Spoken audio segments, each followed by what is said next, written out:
What's going on, everyone, and welcome to Movie Emporium's TV review of WandaVision Episode 7, Breaking the Fourth Wall. Now, before we begin, if you like what you see on this channel, awesome, hit the subscribe button to join Movie Emporium, hit that notification bell at the top to find what's coming next. If you like this video, awesome, hit that like button, as well as commenting below on any video to watch, including this one. Okay, so much more information. Everything is starting to come into place. We're very much getting close to the end of the series. And it was a fascinating episode. Another 9.5 out of 10, to be fairly honest with you. We got the kind of overlord, as you could say, of who's controlling this world. Wanda created the world, but we got the idea of who it is that's actually controlling the situation at hand, which I'll get to in just a few minutes, because it's something that everybody kind of was predicting a little bit. So this episode is very much in the frame of Modern Family, which is owned by Disney, so it makes a lot of sense that they would go there as like a late 2000s, early 2010 show. It's a show that was very popular, so it makes a lot of sense. But what I like mostly about the series in its general is it's willing to kind of go with it, even though the story is kind of exploring the world of WandaVision itself. It's willing to kind of go with the idea of the TV shows that it is mimicking, which I think is really funny, because even though we're getting story, we're still seeing the Modern Family camera angles, we're still seeing the Modern Family segments, when they talk to the camera, when the camera just kind of follows willy-nilly. It's a lot of fun and just very goofy, and this episode has a lot of humor, which is what Modern Family was known for. Is very much its it's almost like in your face humor, a little bit breaking the fourth wall, as you could say. The episode basically opens up with what you've seen, if you've seen the clip, where Wanda is having just the case of the Mondays, as she says. And it's funny because after the last episode, the things around her are starting to go haywire. Like everything, all these objects are starting to change into different things. For instance, she takes a thing of almond milk out, and all of a sudden turns into a carton of milk. There's actually, if you look closely at the carton of milk, that it says missing, which is, I think, an Easter egg or something to catch on to, that there's something off about here, because it says missing. And then it turns into like a 50 style glass of milk and stuff like that. And it's very much in line. Like, for instance, like the kids are playing video games and the controllers keep switching, and Tommy, I think Tommy or Billy, whoever is the one hearing voices, is saying it's getting too much, and she's playing off just very much like it's a sitcom, like a multi-camera show and stuff like that. It's really clever. I really enjoyed the opening of this whole thing. But the one thing you got to look closely at as well is the box of cereal she's eating. It's called Sugar Snaps, which I thought was kind of funny. It has a clown on it, but snaps. The whole idea of the MCU, like with Thanos, was called the Snap, even though it's called I can't remember what it's called, but they call it something different in the actual series. But I think that's a reference to the Snap and Sugar Snaps. It's pretty funny. And even the commercial is called Nexus, which I thought was kind of funny, because there's a whole Nexus situation, I think, in the Avengers Endgame and whatnot. But I thought it was clever. And then we get into like the nuts and bolts. Everything's going chaos with Wanda and her powers and so on and so forth. And Vision, we finally see Vision after a little bit. And basically he brings Darcy back into normality, because she's talking to the camera like she wants to be part of the bearded lady, because she's part of the carnival crew that was, all the sword agents were like enveloped in this hex, so they are now carnival people, which you get some great moments in it. You get some great humor, which I thought was funny. But Vision has the ability to snap people out into reality, and they have their moments where they start talking, and she explains everything that's happening to Vision. The one thing I keep forgetting to talk about is how Vision doesn't remember anything, which is really fascinating. I think it all has to do with the revelation that happens that we were all predicting. But they decide they're going to go on a trip, and they steal I think they steal the milk van or something like that, or the van that was a big truck or something like that, and they drive. And I don't know if this was a clear reference to the Truman Show, but it's very much, if it is, it's very much a homage to it, where they get to an intersection, and all of a sudden a phone line crew, or the people working on the lights, all of a sudden pop up, which I thought was pretty hilarious, because it's what happens in the Truman Show when he's trying to escape the Sea Haven Island or whatever he's on, and it always seems like there's an obstacle. And then once the crew leaves, there's a lady with a stop sign like directing children across, which is always funny, because the situation. They're trying to go forward to, talk to Wanda, and that's happening, which I thought was pretty hilarious. There's a lot of hilarious moments in here, but there's also a lot of sad kind of, the revelations that Vision's starting to have are really kind of, they're heartbreaking in a lot of ways, because he loves Wanda, but she hasn't been entirely truthful. But I don't think it's entirely her fault. I think what's going on is, she says, is how she's been hurt by the fact that she lost Vision, and everything that has happened to her, the snap, and the loss of 5 years, and just I think how her character, she's like, she's not a bad guy, but she says, I should be the villain, or I think I'm the villain, or whatever. It's a really sad, depressing thing to think about, because Wanda is such a good person, but she's been through so much hell in her life. And they even talk about Pietro, and she's like, don't listen to that guy. And it's just really, it's really unsettling. It is a horror story, to be fairly honest.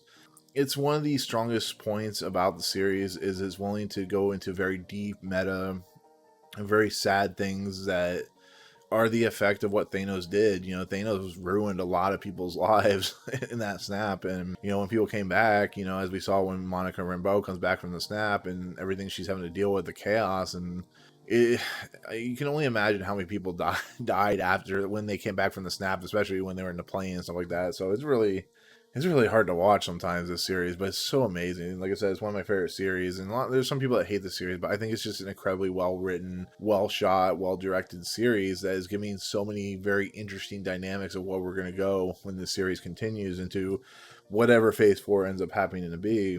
But I like when Vision's talking to the camera, he's sitting right next to the truck. He's like, why am I even talking to you guys? What is even going on? And he walks away, takes the mic off, and he walks away. But then he actually, when he's back in the truck, he actually flies out of the truck, which is really, really fascinating. But I like how Darcy gives him a lot of information, like I said. So we get to the Monica Rambeau and Jimmy Woo stuff. Everybody has their theories about who they were going to meet. It's just people, part of the military. I'm assuming that working with Captain Marvel and stuff like that. They give her...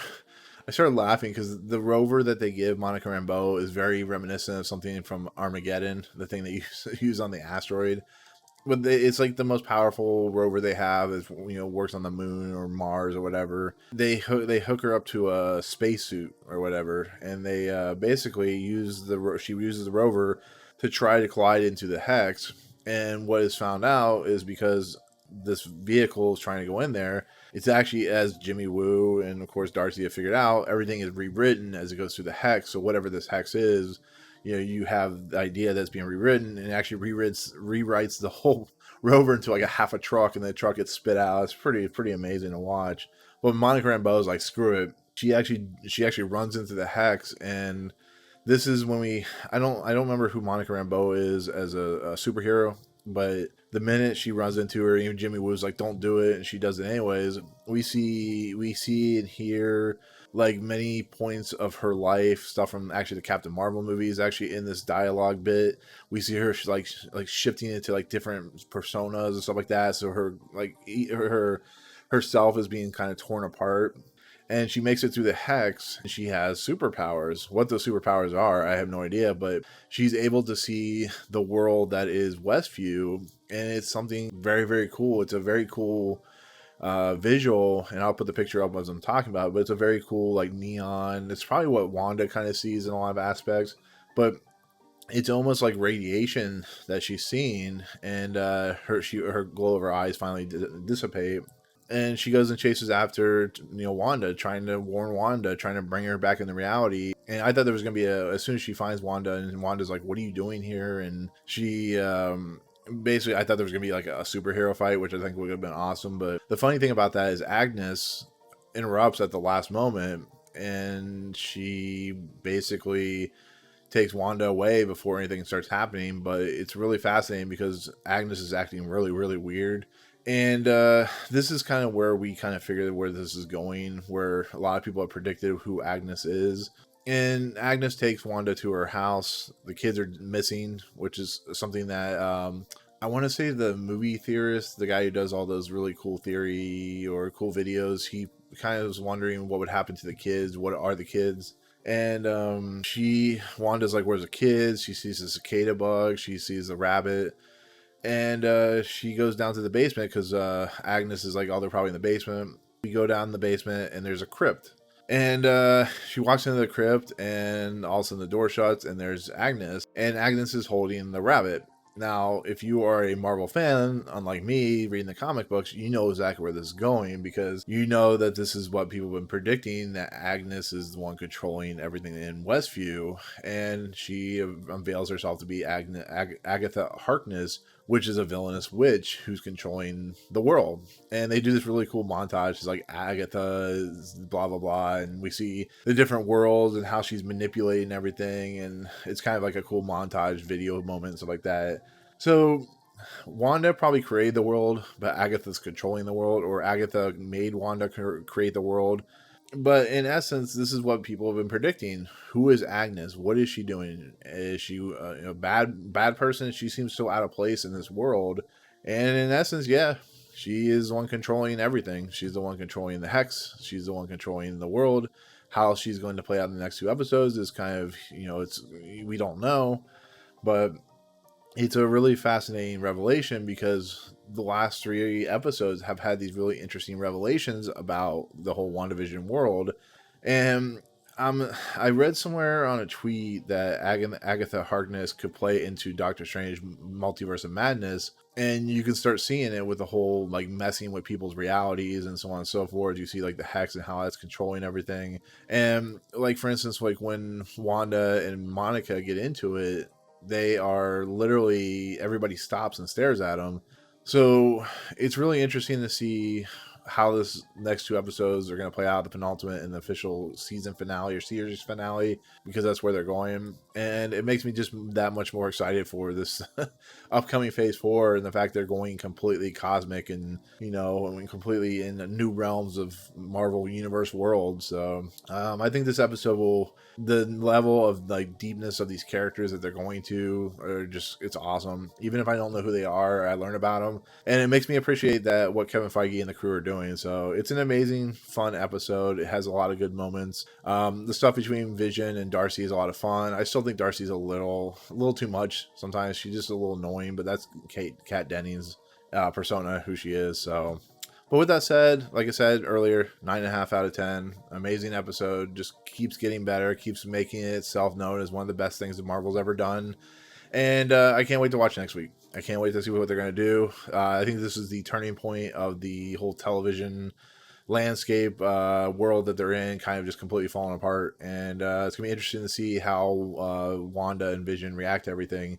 And even Darcy's like, I don't know why you're stuck in the Hex, what's going on, and the revelations that he's dead. So but that's it. That's gonna be my take on this episode. Like I said, I loved it.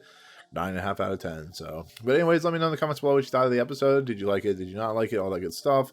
What's your favorite part about the episode? Anything that you liked about it mostly? But anyways, comment below. But if you like what you see on this channel, hit the subscribe button to join Movie Emporium. Hit that notification bell at the top to find out what's coming next. If you like the video, awesome. Hit that like button. And as always, we'll see you guys on the next episode. Peace out.